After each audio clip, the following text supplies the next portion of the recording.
This is your weekly tech recap with Jamal Abbott. News and insights about the tech world in plain English. Thank you for listening. We're in episode 12, and we have a lot of news to cover for this week's episode. So, really excited to dive in and to share this here with you. So, in today's episode, we have drama involving the Sprint T-Mobile deal and lawsuits being filed by state attorney generals. Dish Network emerges as a fourth possible wireless carrier that could save the Sprint T-Mobile deal. We'll cover 5G news around the world. And the last story will be Windstream's 5G fixed wireless access play. And then we'll end this episode with Q&A.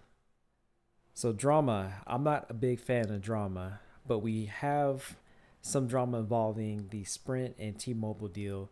And this time we're looking at 14 attorney generals that are looking to block the merger of these companies. Now, this lawsuit comes up because they feel that this move is not in the best interest for consumers. And they're estimating that this deal will cost subscribers more than $4.5 billion annually.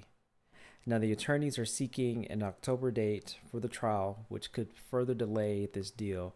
So this deal has been ongoing for the last year, and there's been all sorts of challenges and hurdles that have come along the way. And this lawsuit is just one of the other things that is standing in the way of this deal being done. Now, what parallels with this, we'll jump into the next story, and that's Dish Network emerging as a fourth possible wireless carrier.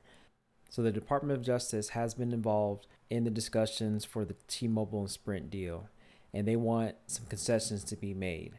And one of those concessions that they would not budge on, they did not want the wireless market to shrink from 4 carriers nationally down to 3 carriers. Once again, too, with the argument in the previous story, they feel like that move would not be in the best interest for consumers. When you have less competition, prices go up, and then innovation tends to slip back as the number of entrants in the market are reduced. Now, for this fourth wireless carrier, they're going to have a network. They're going to have the ability to market their products and services, and they're going to have to be able to compete with these other wireless carriers that are currently out there in the market. So we're looking at AT&T, Verizon, and then the new T-Mobile, which is a combination of Sprint and T-Mobile. So Dish Network has emerged, and the reason why they have emerged as this fourth possible wireless carrier is because they have a lot of wireless assets. So we're talking about spectrum. What spectrum is, it's like real estate. So they have the ability to build out the network with the promise for subscribers to use and to further access to broadband services in the United States. Dish Network has a deadline of 2020 to actually use the spectrum, or they risk losing all of that and then the money that they invested into these assets. But so this has come up as a fourth possible wireless carrier because they are in prime position to actually build out this network because of the actions that have done here previously.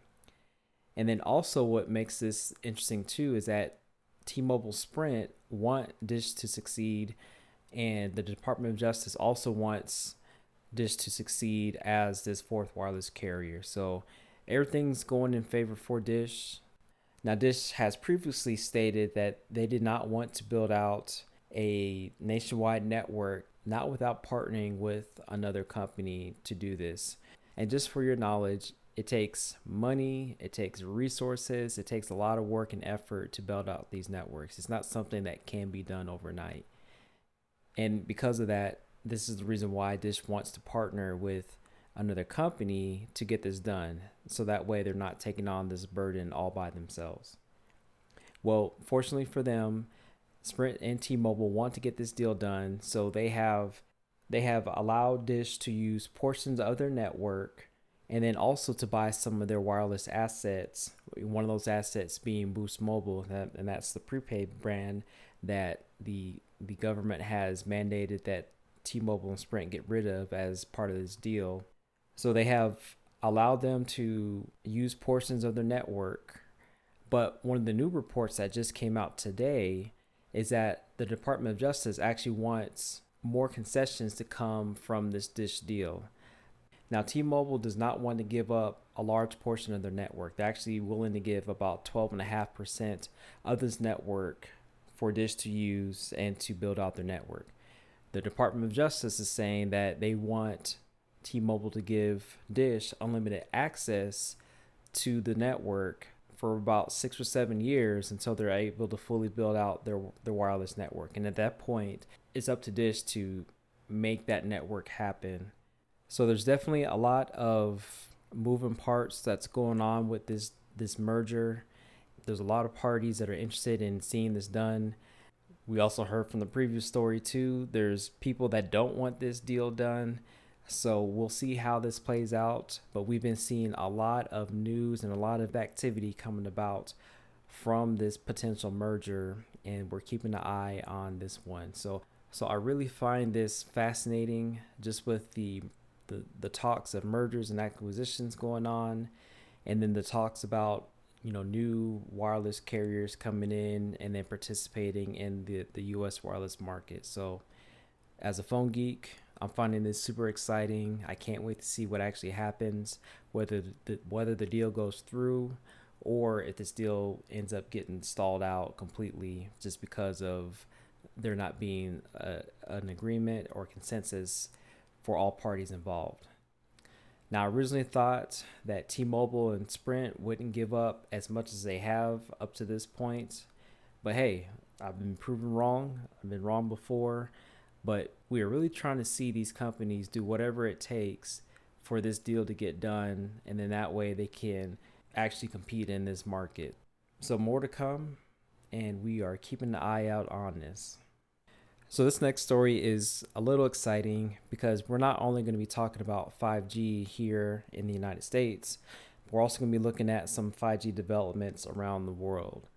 So starting here in the United States first, AT&T launched their 20th 5G service site to good old Las Vegas, where this show is being broadcast out of, and this is available for business consumers. So the one thing about this network, it is limited to certain parts of the city. This is not a full rollout to all of Las Vegas. So this is going to be concentrated in certain pockets of the city. If you happen to be an AT&T customer and then looking to get 5G service in Las Vegas, today's your lucky day. You're able to get it, you're able to jump on it, and that is available for you if you live in Las Vegas. Jumping over to the next U.S. carrier, Verizon turned up its third 5G city in Denver, Colorado. It has also activated 5G service in Providence, Rhode Island as of July 1st. T-Mobile, they're jumping into the 5G mix. Now, T-Mobile had been sitting on the sidelines for the most part. Now, they've been working on developing 5G, and they had a different approach with using lower bands of the spectrum to provide broader coverage for subscribers on their 5G network. Now, the first 5G services are in 6 city areas, and they're actually using the higher band spectrum, which is known for blazing fast speeds but limited coverage. Now, T-Mobile states that having a combination of high band, mid band, and low band frequencies is the winning way to deliver true nationwide 5G services. And just to quickly recap, high band spectrum, we're talking about higher download speeds but limited range. Mid-band spectrum, that kind of gives you a nice little mix between download speeds and coverage. And then low-band spectrum, you'll get lower speeds, and we're talking probably somewhere around like 100 megabits per second, which isn't too slow, I might add. But then that provides the broadest coverage. So 6 city centers, you can go to jamalabbott.com to get more information about those 6 city centers. All right, now we're going overseas from the U.S. perspective, and we're going to drop in on Spain. So Vodafone has launched 5G service in 15 cities in Spain. In addition to that, Vodafone UK will launch 5G services as of July 3rd in 7 major cities. And they also plan to expand 5G services to 19 towns and cities across the UK later this year. jumping over to South Korea, which is one of the first countries that actually had working 5G service and subscribers. Now, believe it or not, they have reached 1 million 5G connections. That's amazing. And we're talking about less than a 70-day time period from the first 5G service being lit up to the point now we're at 1 million connections. So for anybody that was doubting and even wondering if this 5G stuff was even real, here's your proof. You got 1 million customers in South Korea. So amazing, and congratulations for South Korea for getting this done. Now moving over to China. Now the Chinese government has issued licenses to start 5G deployments. Now China is one of the lead countries that has invested heavily into 5G services in addition to the United States and South Korea. Now according to reports, China will have the largest number of 5G connections once they get service up and running. So we'll keep an eye on how this works out with China, and we'll start to hear more news about these deployments as they come online. So then that's it for the 5G news around the world. There's a lot of activity going on with 5G from the UK to Spain to United States to China. Lots of activity and lots of movement that's happening in this arena when it comes to 5G services. Now, speaking of 5G, there's another story that I want to pinpoint specifically because this player, which I'm talking about is Windstream, they are not a wireless carrier. They don't offer cell phone service, but they do offer fixed wireline services to businesses and consumers. What Windstream is doing, they're getting involved in the 5G race. And what this means for consumers is that you're actually going to get an additional type of internet connection. And in June, Windstream won some spectrum, so the wireless airways regulated by the government. By them winning the spectrum, this gives them an opportunity to start building out 5G services to provide for consumers and for businesses who need access to high-speed internet. Now, the build out of this 5G network is going to be a little bit different in the sense that this network is going to be used for this term called fixed wireless access. This is something that we talked about on episode number 1 of the Weekly Tech Report, and how T-Mobile and Sprint were going to get together and build out a nationwide 5G network. And then that also would involve fixed wireless access. Fixed wireless access is a way to access the internet without a fixed wired connection coming to your business or to your home. With this ability to deliver 5G services using fixed wireless access, this is going to give Windstream the ability to expand high-speed internet access to businesses and consumers in rural areas across the United States. So this is a big deal. Now, these speeds can reach up to 1 gigabits per second, and this is far faster than some of the traditional wired connections. So especially if you're in some of these rural areas and the best you're getting is DSL speeds, and maybe you might get something reaching 10 megabits per second. So this is going to be a game changer for Windstream. And then Windstream's not the only company that's participating and getting the spectrum needed for 5G services. So we have other regional carriers and the other local carriers to specific states that are participating in these 5G auctions, and then actually getting these airwaves so they can deploy 5G services in a fixed wireless access environment. So one story I read was a regional company in Wisconsin that was getting ready to start the rollout of 5G services in that state. In addition to Wisconsin, Alaska is also in the mix. So there's a couple carriers up that way that are getting ready to deploy 5G services, and this is going to be a game changer. I can't tell you how much of a game changer this is going to be, but let me just dig into this just a little bit. Now, with your traditional wired connections, one of the problems that we have is that these wired connections aren't equivalent. In a big city like in Las Vegas or in Los Angeles or New York, you have investments being made by these telecom companies, and they can provide the fiber connections. They can provide maybe the coax cable connections, or some of the other Ethernet type services to deliver to businesses and consumers. That's not always the case for some rural areas because the investment and the incentive is not there for some of these areas. Now, what 5G fixed wireless access does, though, is that it gives a company like Windstream or maybe some other regional company the ability to deliver fast, high speeds without the need of digging cables into the ground. So digging cables, laying cables, that type of stuff, that's a capital intensive activity, and it's one of those things that prevents some of these companies from making the investments in some of these rural areas. If a company like Windstream or if a company like Alaska Communications can deliver fast, high-speed services over a wireless connection without doing the digging needed to lay cables, it just opens up so many different opportunities for some of these underserved customers to get access to high-speed internet services.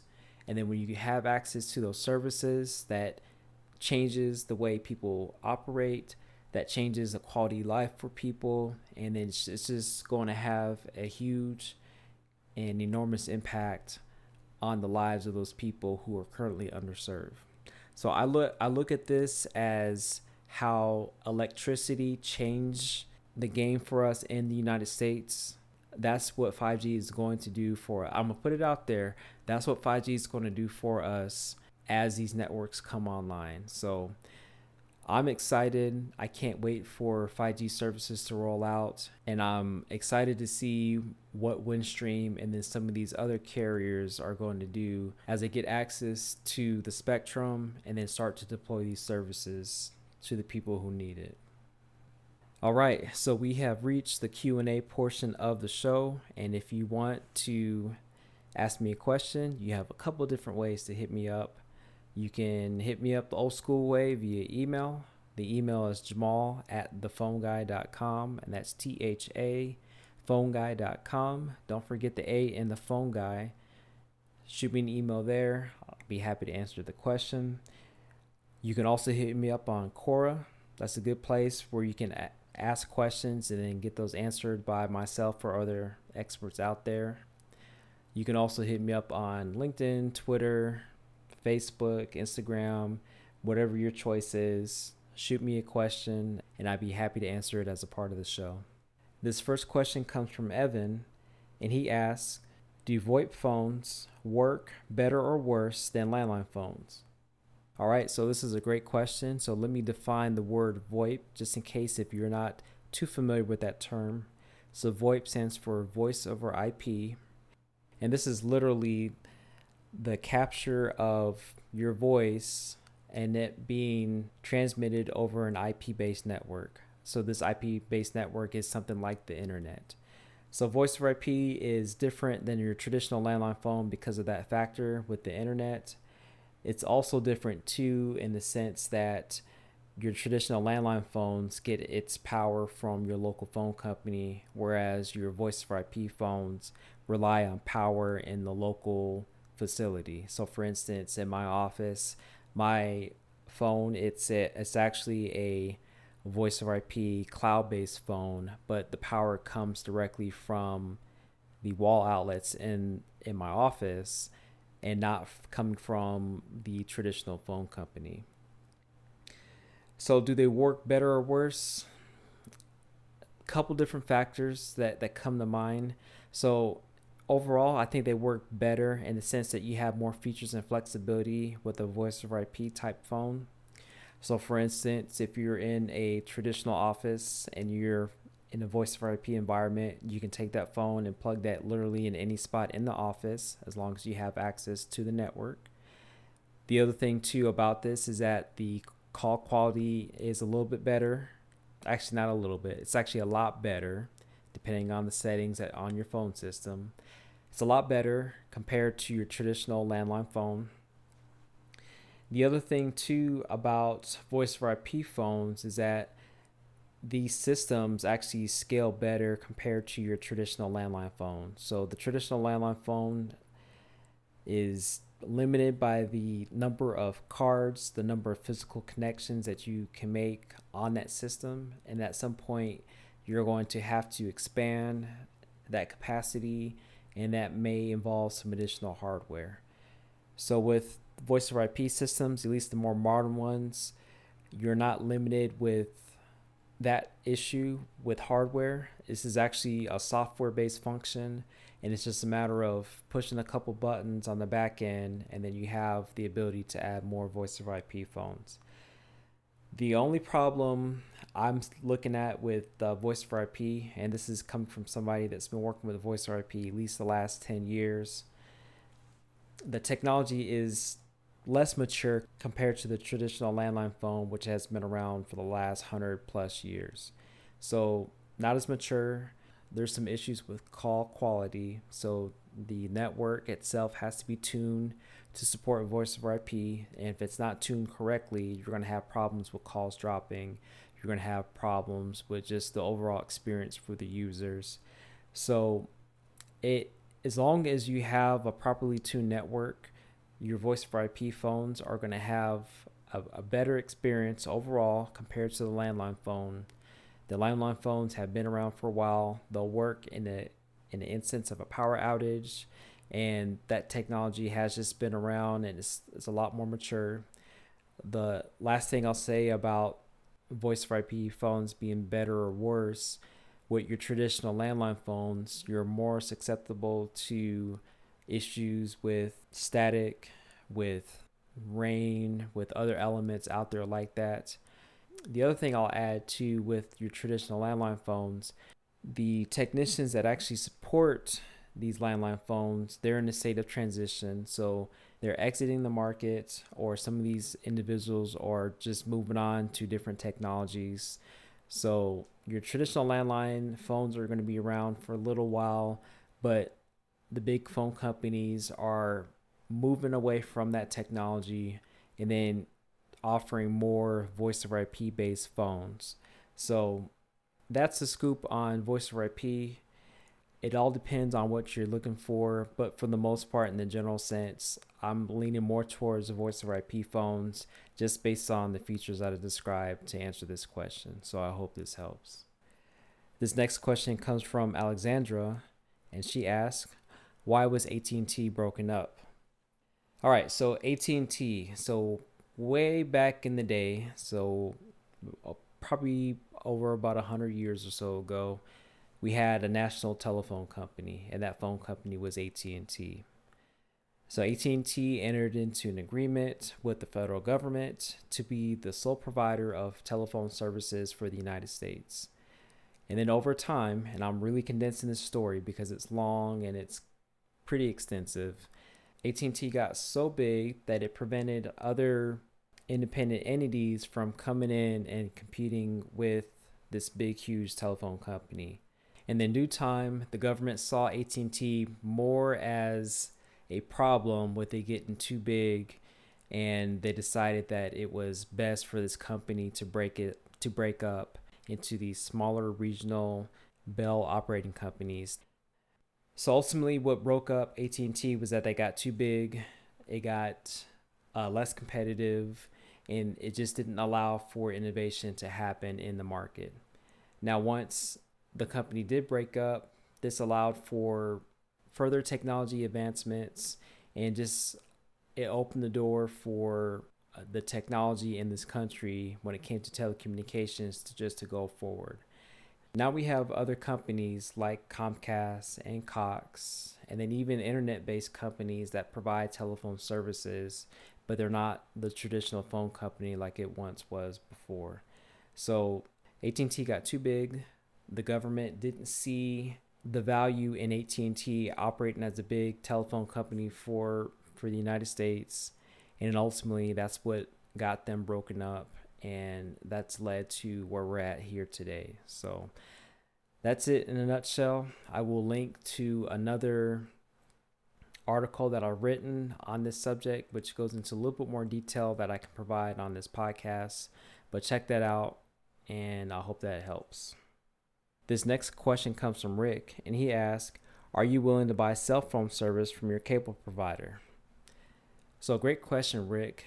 And this is interesting because this ties back into the previous question that we just had, which was, why did AT&T break up?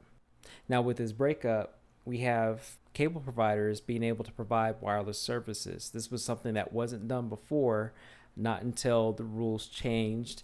It allowed other companies to enter into the market and to provide these type of services. Now, one little known fact about these cell phones that are provided by cable companies. Now, some of them, and I would say maybe a good portion of them, they're actually using the wireless companies' networks to provide cell phone services. So this is something that's known as a MNUVO. So it's a mobile virtual network operator. And all that basically means is that I could be a cable operator. We'll say it's Jamal's cable company. I can go to a Verizon and say, hey, I want to offer cell phone service, but I want to have this under my own brand. Can you help me out? Now what Verizon will do, they will actually sell me use of their network at a wholesale price, and then I go and resell that as Jamal's cable company, and then give you access to the network that way. Now, to answer your question, I would consider buying cell phone service from the cable company as long as I understand who the underlying carrier is.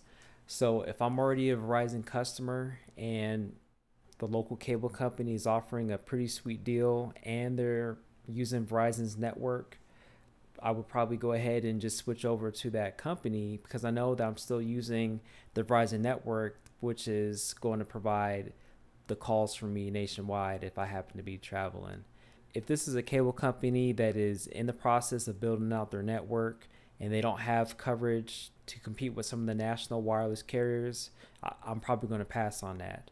Most of these cable companies actually don't have wireless networks, at least here in the United States. So therefore, they're going to be using one of these other wireless companies' network to provide that nationwide wireless service.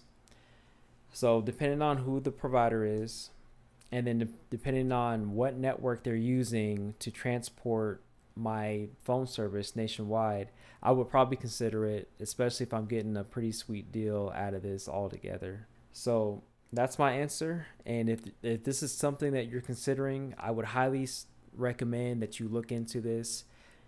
They do offer some good deals, and let's just pretend too that you're not a big fan of T-Mobile's customer service. Out of all the wireless carriers, T-Mobile actually has the best customer service. But let's just pretend that you weren't happy with that service. You can work with your cable provider if you're more pleased with the service they offer you. You can work with them directly if you have any problems with your cell phone service. So that's the benefit of going the cable provider route if they offer cell phone services. All right, that is it for today's show. So I thank you so much for hanging out with me, and thank you for tuning in. If you have any questions or you want just more information, let me know. I'm here for you. I'm here to serve you. Once again, I can be reached at jamal@thephoneguy.com. You can also hit me up on social media, and I hope you have a great day. And if you're in the United States, I hope you have a safe and fun 4th of July. I'll talk to you soon.